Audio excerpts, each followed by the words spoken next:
बिस्मिल्लाहिर्रहमानिर्रहीम, अस्सलाम वालेकुम।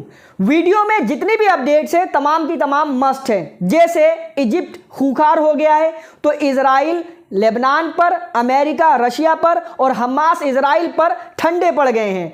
इन तमाम चीज़ों के बारे में तफसील से जानेंगे, लेकिन उससे पहले आप तमाम हजरात से यही गुजारिश है कि चैनल पर अगर आप नए हो तो हमारे इस काम को सपोर्ट करें, चैनल को सब्सक्राइब करें, वीडियो को अपने तमाम दोस्तों तक शेयर जरूर करें अगर पसंद आए तो। मिस्र ने बीते दिनों कुछ ऐसी गैरत दिखाई है जिसकी पूरी दुनिया में किसी को उम्मीद नहीं थी।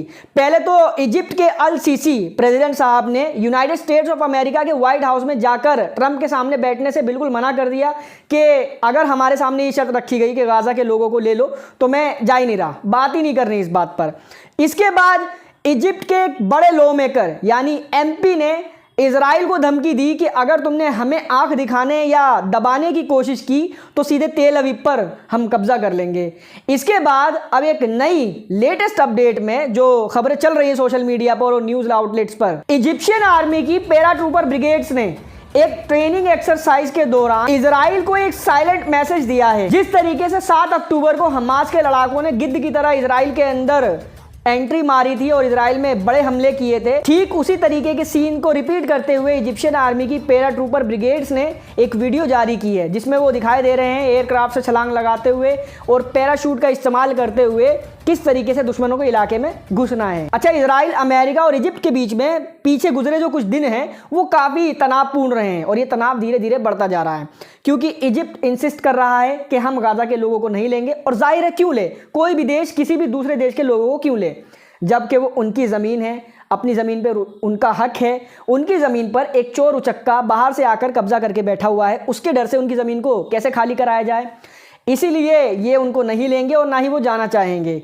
अब अगर इंसिस्ट करता है इस बात पर इजराइल और अमेरिका इजिप्ट से, तो जाहिर है इजिप्ट को थोड़ी बहुत तो गैरत दिखानी पड़ेगी क्योंकि पहले ही वो गरीबी और भुखमरी और बदहाल इकोनॉमी की वजह से जूझ रहा है। अमेरिका, इजराइल वगैरह से जो एड मिलती है उसी के दम पर वो जी रहा है जैसे भी। वहीं इजराइल के तेवर भी लेबनान के सामने ठंडे हुए हैं। आपको बता दूं कि मैं ही आपको रिपोर्ट देने वाला था कि इजराइल यानी नेतन्याहू का ये कहना था कि हम लेबनान से अभी नहीं निकलने वाले क्योंकि हमें अभी एश्योरेंस नहीं मिली है कि हिजबुल्लाह पूरी तरीके से डिसआर्म हो गया है या पीछे चला गया है।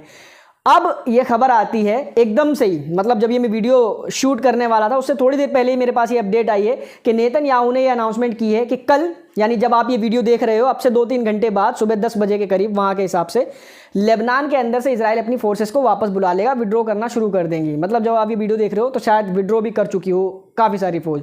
मगर 5 ऐसी स्ट्रेटेजिक लोकेशंस है लेबनान के अंदर जहां पर इजराइल अपनी आर्मी को तैनात रखेगा। इस पर लेबनान के प्रेसिडेंट जोसेफ आउन ने यह कहा है कि हम नहीं चाहते कि तुम्हारा एक भी सोल्जर लेबनान की टेरिटरी के अंदर रहे, सबको लेकर जाओ। इस पर हिजबुल्लाह के करंट चीफ नईम कासिम ने भी एक लंबी चौड़ी स्पीच दी है जिसमें उन्होंने कई सारी बातों पर रोशनी डालते हुए लेबनान और इजराइल दोनों ही गवर्नमेंट को यह धमकी दी है कि लेबनान के अंदर इजराइल की आर्मी का एक भी सोल्जर नहीं रहना चाहिए। दूसरी बात, जो ईरान के प्लेन्स को बैन किया गया है इजराइल के इशारों पर, देखो बात तो सही है, इजराइल ने कहा कि ईरान के प्लेन तुम्हारे देश में लैंड नहीं होने चाहिए, तो ये तो तुम्हारी सोवर्निटी थी ना कि भाई हम तय करेंगे हमारे देश में किसका प्लान आएगा या नहीं आएगा, लेकिन उनके इशारों पर तुमने ईरान के प्लान को बैन कर दिया। मतलब जैसे तुम एक इंडिपेंडेंट गवर्नमेंट ना हो, इजराइल के इशारों पर नाचने वाले पैलेस्टीनियन अथॉरिटी के महमूद अब्बास हो। और ऐसी ही कई सारी बातों पर ये हाईलाइटेड है, जो मेन थी वो मैंने आपको बता दी, नईम कासिम ने अपनी स्पीच में कहा है।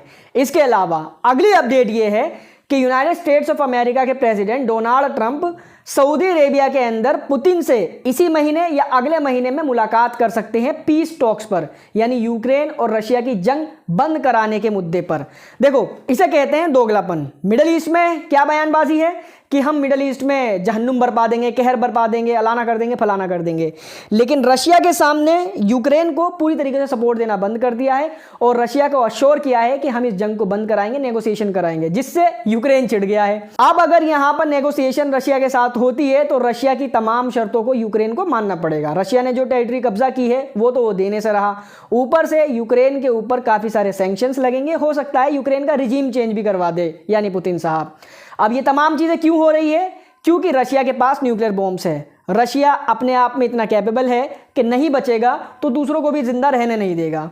मगर मिडिल ईस्ट के मुद्दे में क्या है, मिडिल ईस्ट में कोई ऐसी ताकत नहीं है, ना तो ईरान के पास न्यूक है, ना ही किसी और के पास, और ना ही कोई गैरतमंद लीडर है। इसी वजह से वहाँ पर दबाने की कोशिश की जा रही है, खासकर गाजा के कमज़ोर, लाचार और मजलूम लोगों को। उनका कोई पूछने वाला है नहीं, तो जहाँ चाहो वहाँ उठा के फेंक दो या फिर मार दो, कौन पूछ रहा है। वहीं अपडेट ये भी है कि हमास ने पैलेस्टीनियन अथॉरिटी के हाथों में गाजा को देने की रजामंदी जाहिर की है। देखो, खबर कंफर्म नहीं है क्योंकि इंडियन मीडिया का कोई भरोसा नहीं होता। इसने रेफरेंस दिया एक वेस्टर्न मीडिया का।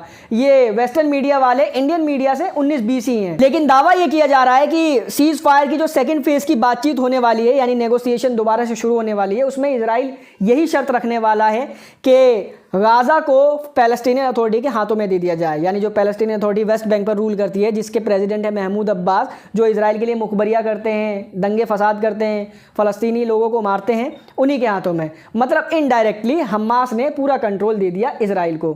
मुझे इस बात पर काफ़ी खास यकीन तो नहीं है, लेकिन कन्फर्मेशन तो नेगोशिएशन शुरू होने के बाद ही आएगी। वहीं साउदर्न लेबनान में इजराइल ने जाने से पहले आतंक मचाना शुरू कर दिया है। साउथ लेबनान के एक इलाके में इजरायली एयरफोर्स के ड्रोन ने एक कार को टारगेट किया, जिसमें एक व्यक्ति की मौत हो गई।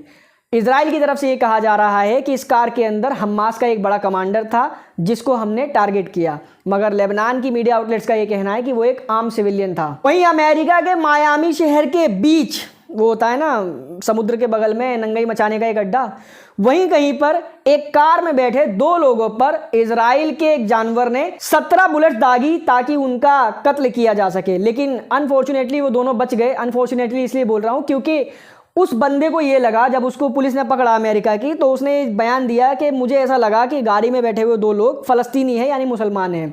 लेकिन इन्वेस्टिगेशन करने पर पता चला कि वो भी इसी जानवर की नस्ल के थे। खैर, इस वीडियो में फिलहाल इतना ही था। इस वीडियो को शेयर करें, चैनल पर नए हैं तो चैनल को सब्सक्राइब जरूर कर लें। And thank you so much for joining.